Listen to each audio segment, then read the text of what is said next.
বন্ধুরা, চলে এলাম একটি নতুন ছোট্ট একটা ভিডিও নিয়ে রান্নার। তো রান্নাটা হলো ঝিঙে আলু পোস্ত।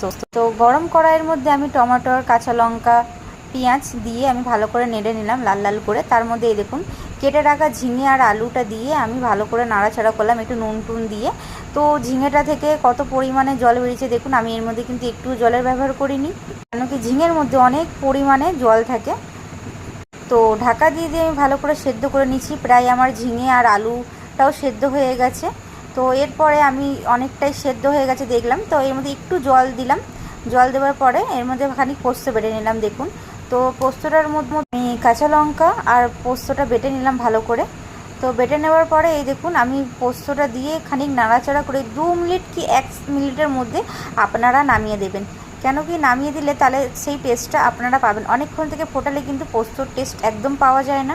কিন্তু এরকমভাবে রান্না করি। আপনারা কীরকমভাবে রান্না করেন পোস্তর রেসিপি